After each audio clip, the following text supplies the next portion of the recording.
Vous avez pris le rendez-vous du face-à-face sur Diaspora FM 102.3 Eden TV. Vous êtes sur Matin d'Eden.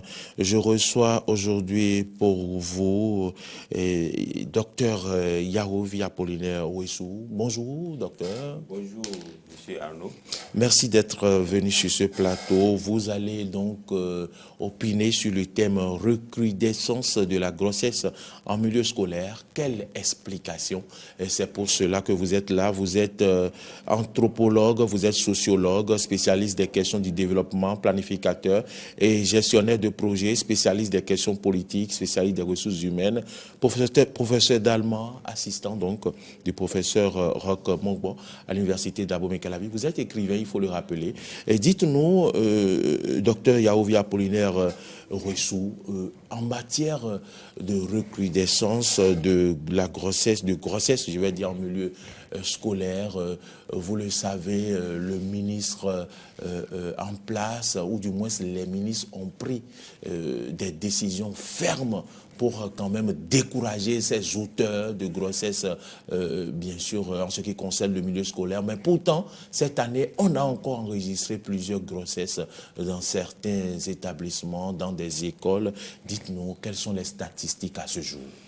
Oui, merci beaucoup, cher journaliste. Il faut d'abord que j'introduise mes propos à travers une petite histoire que j'ai vécue la semaine dernière concernant l'éducation sexuelle. Et c'est sur une radio de la place, et on demandait à quel âge on peut commencer par éduquer sexuellement l'enfant.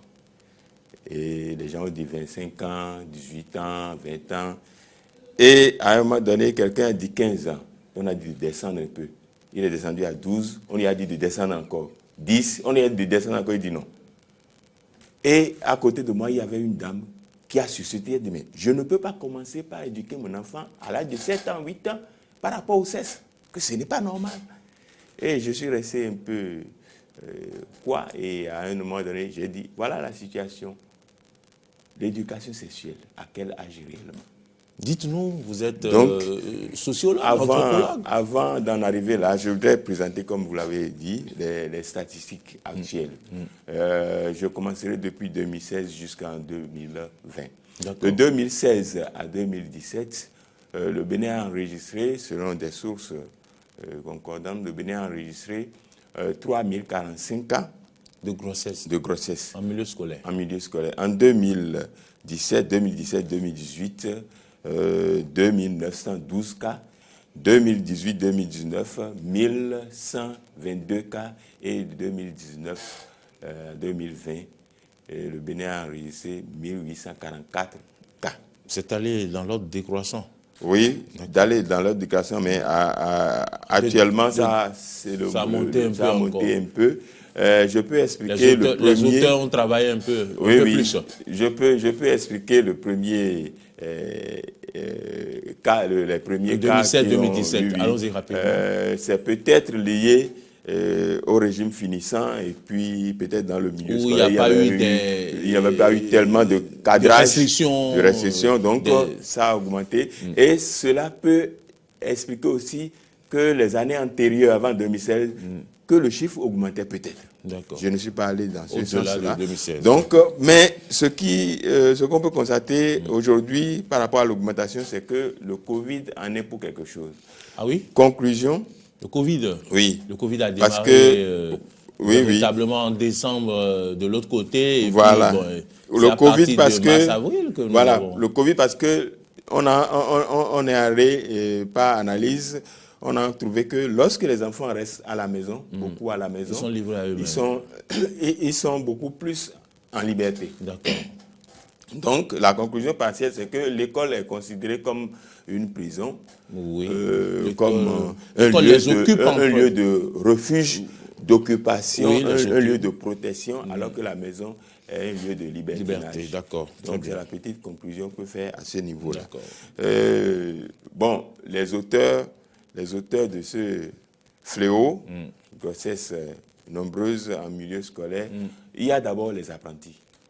Apprentis. Les apprentis. Apprentis, tout apprentis. apprenti. Oui, tout les apprentis et les ça patrons. soit apprentis mécaniciens, Oui, mécanisateurs. parce que les gens qui trouvent un peu de moyens, un peu de revenus, bon, 10 000 francs qu'on peut qui filer, peuvent donner l'argent de 2000 à photocopie et autres aux élèves. Donc, ils sont les premiers cas. Les deuxièmes, ce sont les patrons de ces apprentis-là. Okay. Et les troisièmes, ce sont peut-être nous parlons des auteurs. Hein? Oui, les auteurs, les personnalités qui souvent ont les moyens et qui gardent souvent devant les collèges, surtout privés. Les autres qui aiment les petites filles. Et les universités aussi, devant les universités.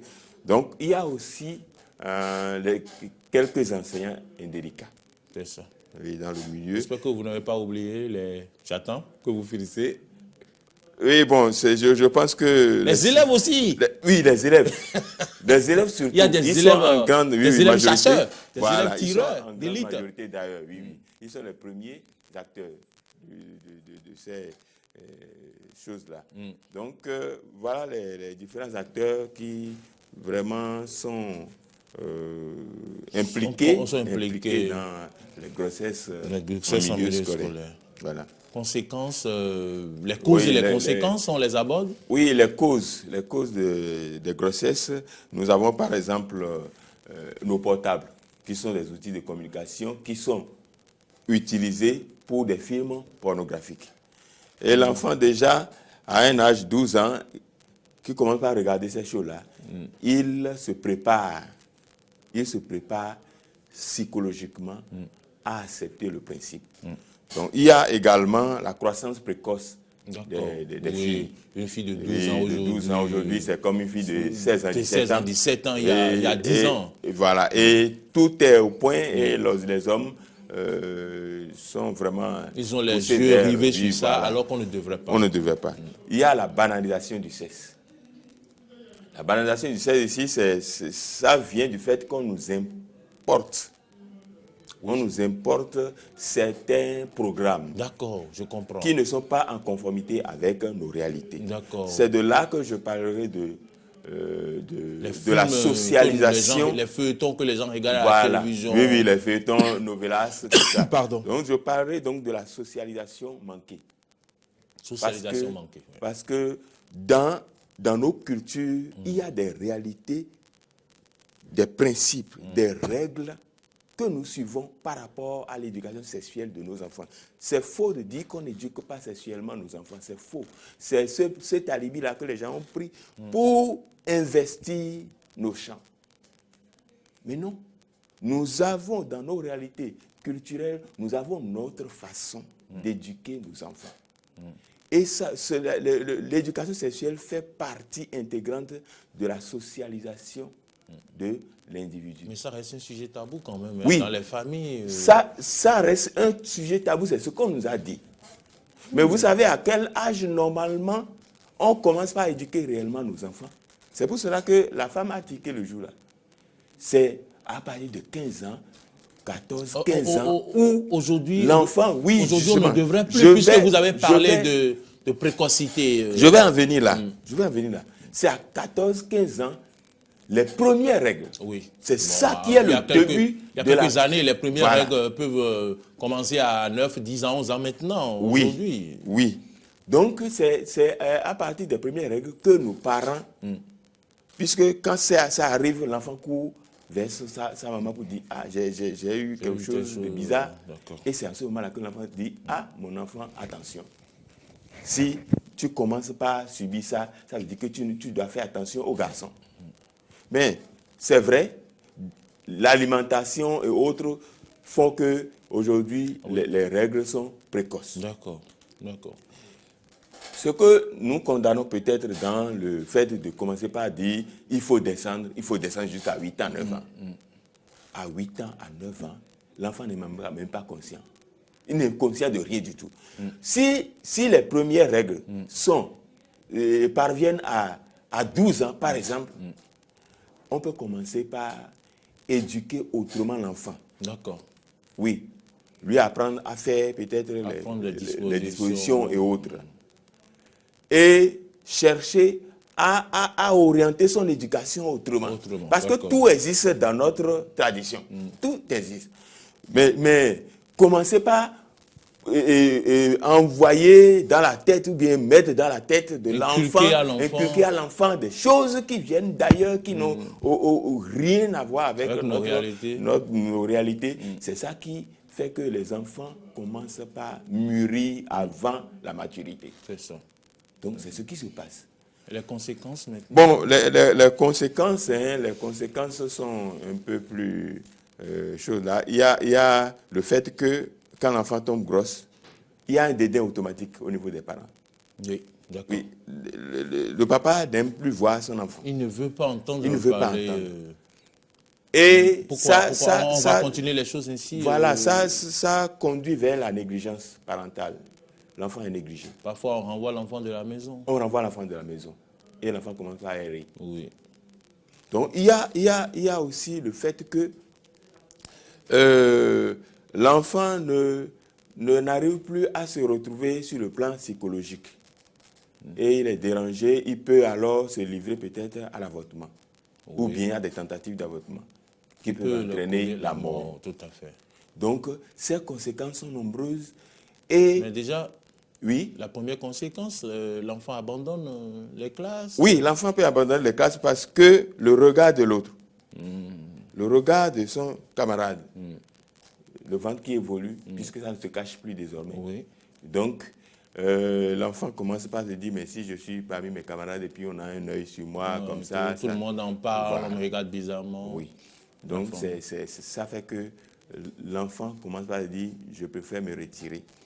Et l'enfant, donc, n'est plus en contact avec les cours pendant plusieurs mois. Vous savez, la période de grossesse, il faut suivre, après la naissance, suivre l'enfant. Oui. Donc, l'enfant peut être déconnecté avec les cahiers, puis finalement abandonne. Oui, abandonne. Alors que d'autres arrivent à revenir dans le système. Oui, oui. Pour beaucoup, quand elle tombe enceinte, c'est fini. Elle n'a plus la possibilité d'aller à l'école. Donc, ça fait qu'elles abandonnent. Elles abandonnent.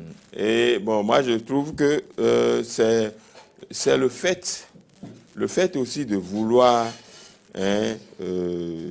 trop coincer l'enfant. Nous avons dit tout à l'heure que l'école est comme une prison, un lieu. Peut-être la prison, ce n'est pas que négatif. D'accord. C'est un lieu de protection. L'enfant est beaucoup plus occupé là qu'à la maison. Les parents, ici, à ce niveau-là, doivent savoir que ils sont aussi une protection pour leurs enfants à la maison. L'enfant ne doit pas se livrer à un certain libertinage quand il revient à la maison. L'enfant doit pouvoir être aussi occupé. Vous avez commencé les conclusions? Oui, l'enfant doit pouvoir être occupé. Donc la conclusion ici, c'est pour dire simplement que, je peux paraphraser un peu Karl Marx et Nietzsche. Karl Marx trouve que le caractère universel des droits de l'homme est en fait un peu illusoire. C'est illusoire. Le caractère universel des droits de l'homme est illusoire. D'accord. Alors que Nietzsche, selon Karl Marx. Oui. Alors que Nietzsche trouve que le caractère universel des droits est dangereux. Moi, je trouve, Vous trouvez maintenant? Je trouve que le caractère universel de l'éducation dans sa globalité et de l'éducation sexuelle est une aberration.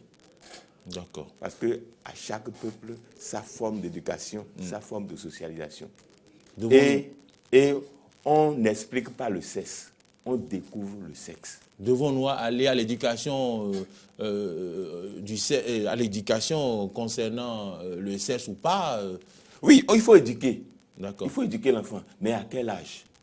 Ouais, c'est là, c'est le grand problème. On découvre le sexe, les conséquences sont là. La découverte, c'est 1000 et quelques filles engrossées. La première fois qu'elles touchent le sexe, qu'elles s'y approchent, elles tombent enceintes. Oui, mais devons-nous continuer par laisser les choses ainsi? Non, on ne va pas continuer à laisser. Parce qu'il faut découvrir le sexe. Oui, il ne faut pas continuer à laisser les choses ainsi, mais il faut d'abord chercher à savoir quels sont les éléments qui sont des adjuvants, qui aident à tomber facilement dans ce coup-là. D'abord. Parce que j'ai dit tout à l'heure, au début, à l'entame, j'ai dit, il y a les films pornographiques que l'on retrouve aujourd'hui, non plus dans les salles de cinéma, mais sur les portables. La solution, c'est de ne pas donner le portable aux enfants, alors Très que les tôt. parents ont besoin Très tôt, il y a des de parler enfants avec qui, les enfants à la maison. il y a des enfants qui, aujourd'hui, à 8 ans, ont le portable. Ouais, à parce 8 qu'il ans, n'y à a plus 10 le ans, téléphone fixe. Voilà.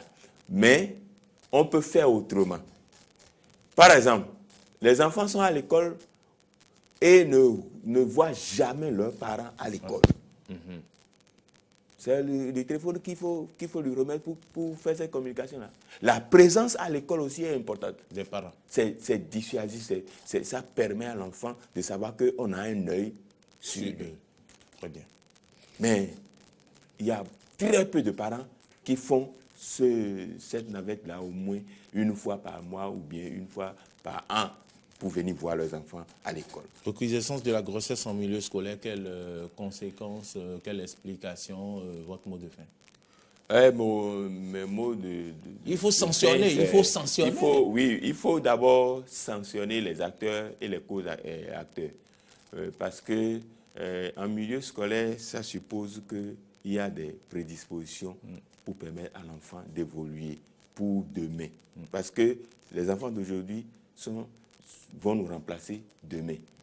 Si on les empêche d'évoluer aujourd'hui, c'est la société qui a des problèmes, qui va en pâtir. Donc, il faut vraiment sensibiliser. Je voudrais profiter de l'occasion pour remercier les acteurs depuis le primaire jusqu'au secondaire qui font de gros efforts pour aider les enfants à se retrouver dans le système éducatif comme dans un milieu où ils peuvent vraiment travailler. Et je profite, comme c'est aussi de la santé, je profite pour remercier aussi le ministre de la Santé. Et je dis, ils peuvent avoir un projet ensemble.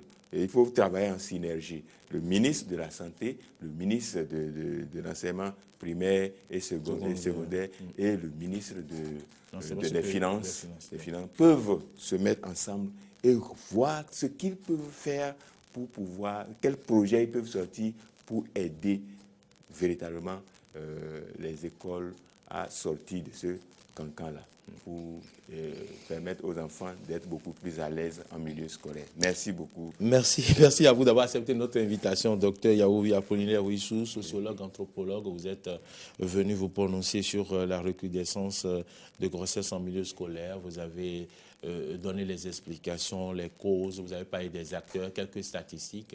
Merci à toutes et à tous de nous avoir suivis. Mesdames, Messieurs, nous allons continuer. Laurent Roland Tonneikes est dans les coulisses pour, bien sûr, l'humour et donc nous allons l'installer sur ce plateau. Merci de nous avoir suivis.